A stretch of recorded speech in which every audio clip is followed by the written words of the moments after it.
Halo teman-teman, perkenalkan aku Dini Mela Rahma dengan NIM G00251118.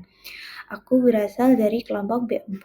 Di sini aku akan menjelaskan tentang laporan pada praktikum blok 1.3, laporan anatomi, dinding abdomen, git superior dan inferior.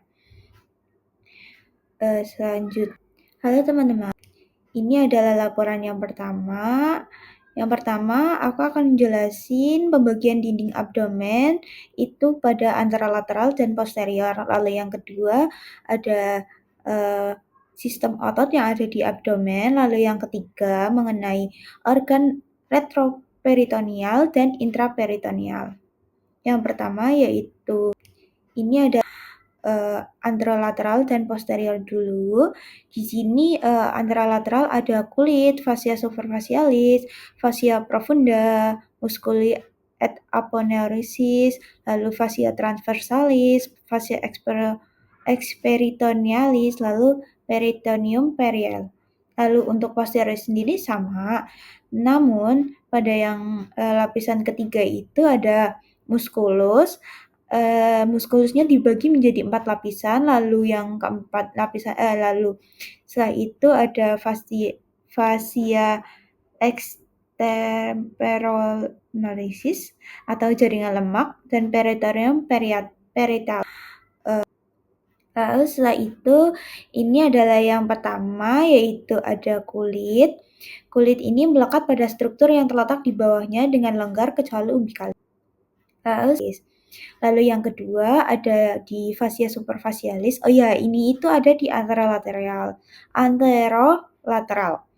Nah, fascia superficialis itu dibagi menjadi dua. Ada fascia Kemper, yaitu terdiri dari panicus adiposus atau lamina superficialis, dan yang kedua yaitu fascia scarpa, scartum membranosum atau lamina profunda.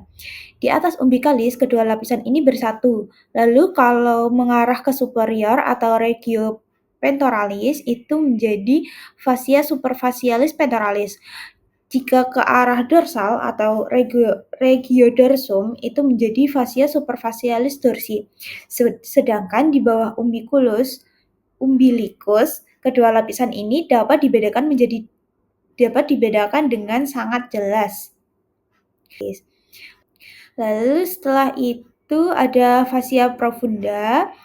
Fascia profunda ini lapisan tipis jaringan ikat yang menutupi muskulus dan terletak tepat di bagian dalam fascia scarpa. Lalu selanjutnya ada musculi et aponeurosis. Di sini dibagi menjadi flat muscle, itu terdiri dari musculus obliquus externus yang di dalamnya ada ligamen inguinale dan ada musculus obliquus internus, terus musculus transversus. Setelah menjadi vertikal musculus, pada vertikal musculus ini terdapat vagina musculi recti. Nah, di dalam vagina musculi recti ini ada musculus rectus abdominis. Nah, di dalamnya terdapat insertio tendin expoideus umbilicus, lalu ada di antara keduanya. Lalu setelah itu ada musculus pyramidalis. Lalu setelah itu ada fascia transversalis. Fascia transversalis merupakan lapisan berkelanjutan dari fascia profundus yang memagari cavitas abdominalis dan berlanjut ke dalam cavitas pelvis. Paling terlihat pada sebelah dalam musculus transversus abdominis. Lalu selanjutnya ada fascia extraperitonealis. Fascia ini memisahkan fascia transversalis dengan peritoneum. Fascia ini berisi jaringan lemak, lalu fascia ke arah sisi anterior tubuh disebut sebagai preperitoneale, fascia ke arah posterior disebut retroperitoneal. Lalu terdapat viscera intraperitoneal dan viscera intraperitoneal. Lalu setelah itu ada peritoneum parietal. Kalau peritoneumnya itu dibagi menjadi dua, yaitu peritoneum parietal sama peritoneum visceral. Lalu untuk kavum peritonealnya sendiri ada kavum peritoneal major, kavum peritoneal minor, lalu juga terdapat foramen epiploica Wislowi. Lalu setelah itu untuk yang dinding abdomen posteriornya sendiri itu ada kulit, fascia superficialis dorsi, lalu muskulus yang terbagi menjadi lapisan pertama yaitu musculus latissimus dorsi, lalu lapisan kedua ada musculus obliquus externus abdominis, musculus externor spinae, lalu musculus longissimus dorsi, musculus serratus posterior interior, lapisan ketiganya ada musculus multifidus, lalu musculus interspinale, musculus obliquus internus abdominis, lalu lapisan keempat ada musculus quartus lumborum, musculus lymphosus, musculus transversus abdominis, lalu fascia experitonealis, lalu peritoneum parietal. Jadi untuk laporan yang kedua itu ada vaskularisasinya. Arteri utamanya ada arteri torakika interna, cabangnya ada arteri musculoprenica, lalu ada arteri epigastrika superior, lalu di aorta ada arteri interkostal 10 sampai 11. Lalu ada arteri subkostal, lalu pada arteri iliaca eksterna ada arteri epigastrika inferior, arteri circumflexa ilium profunda, lalu pada arteri femoralis ada arteri epigax superficialis, arteri circumflexa inferior superficialis. Jadi ini ada drains vena dan drains limfa. Drainsnya ada plexus venosus subcaneus. Lalu di limfe itu di atasnya ada umbilicum. Di atas umbilicus itu ada nervus axillaris, parietal, ingualis, sama superficialis. Lalu ini ada inervasinya. Di dinding anterolateral abdomen diinervasi oleh spinalis T7 sampai T12 ditambah L1. Lalu courtene arterius L lateralis itu nervus thoracoabdominal T7 sampai T11. Lalu di bawahnya ada T12, lalu ada nervus ilioepigastricus L1 yang berasal dari cabang termal superior nervus spinalis L1, lalu sama tapi berasal dari cabang terminal inferior nervus spinalis L1. Lalu ada organ intraperitoneal dan retroperitoneal.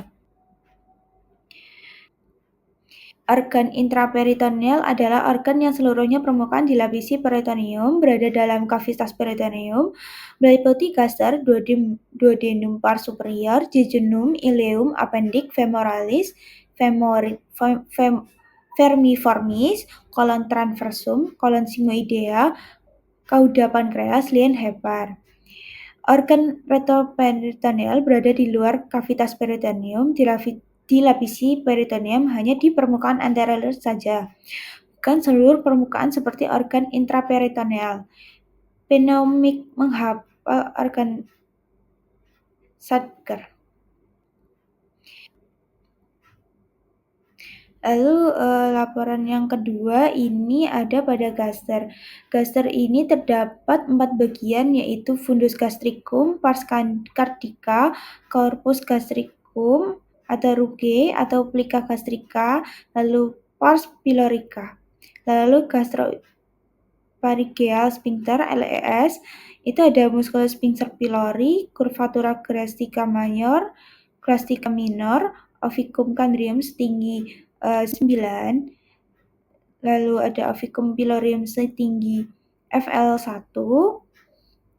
Lalu selanjutnya laporan ketiga itu letak appendix, lalu letak yang paling umum, lalu cara pengukurannya beserta nama garis dan titik pengukurannya. Jadi appendix itu menurut Monor Picter diukur dari sias dextra ke umbilicus. Pangkal appendix terletak pada sepertiga lateral garis monopiter yang disebut sebagai titik MC Burney. Lalu menurut garis Lenz diukur dari sias dextra sampai sias sinistra. Ujung appendix adalah pada titik 1/6 lateral dextra. Lalu merupakan tonjolan buntu dari apex cecum yang kaya akan jaringan limfoid. Dasarnya melekat pada permukaan posteromedial cecum di bawah zundura ileocalis. Panjang appendix femoris bervariasi mulai dari 6 sampai 13 cm, diliputi seluruhnya oleh peritoneum yang melekat pada lapisan bawah mesenterium, insenterium, melalui mesenteriumnya sendiri yang pendek dikenal sebagai mesoappendix atau mesenterium. Mesoappendix berisi arteria, vena appendicularis, dan saraf-saraf. Lalu untuk letaknya itu appendix retrocaecal terletak di belakang cecum mengarah ke atas, lalu bentuk paling umum. Lalu postilealis itu terletak lebih mengarah ke kiri, belakang ileum dan mesenterium. Lalu untuk pelvicum itu mengarah ke bawah melewati psoas major dengan ujungnya melebihi tepi atas panggul bawah. Lalu appendix periale terletak lebih mengarah ke kiri, ke depan ileum dan mesenterium. Lalu untuk appendix subcaecalis terletak di descendens ke caudal. Selesai. Terima kasih. Lalu laporan yang kedua ini ada pada gaster. Gaster ini terdapat 4 bagian, yaitu fundus gastricum, pars cardiaca, corpus gastricum, atau rugae atau plica gastrica, lalu pars pylorica. Lalu gastroepipharyngeal sphincter (LES), itu ada musculus sphincter pylori, curvatura gastrica major, gastrica minor, oficum chondrium setinggi 9, lalu ada oficum pylorium setinggi FL1. Lalu selanjutnya laporan ketiga itu letak appendix, lalu letak yang paling umum, lalu cara pengukurannya beserta nama garis dan lalu selanjutnya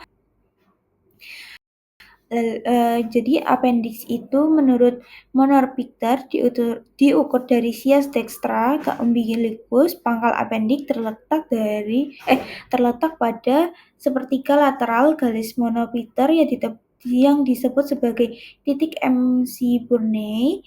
Lalu menurut garis Lenz diukur dari sias dextra sampai sias sinistra. Ujung appendix adalah pada titik 1/6 lateral dextra. Lalu merupakan tonjolan buntu dari apex cecum yang kaya akan jaringan limfoid. Dasarnya melekat pada permukaan posteromedial cecum di bawah zundura ileocalis. Panjang appendix femoris bervariasi mulai dari 6 sampai 13 cm, diliputi seluruhnya oleh peritoneum yang melekat pada lapisan bawah mesenterium, insenterium, melalui mesenteriumnya sendiri yang pendek dikenal sebagai mesoappendix atau mesenterium. Mesoappendix berisi arteria, vena appendicularis, dan saraf-saraf. Lalu untuk letaknya itu appendix retrocaecal terletak di belakang sesum mengarah ke atas, lalu bentuk paling umum. Lalu postilealis itu terletak lebih mengarah ke kiri, belakang ileum dan mesenterium. Lalu untuk pelvicum itu mengarah ke bawah melewati psoas mayor dengan ujungnya melebihi tepi atas panggul bawah. Lalu appendix periale terletak lebih mengarah ke kiri, ke depan ileum dan mesenterium. Lalu untuk appendix subscaecalis terletak di descendens ke caudal. Selesai. Terima kasih. Selesai.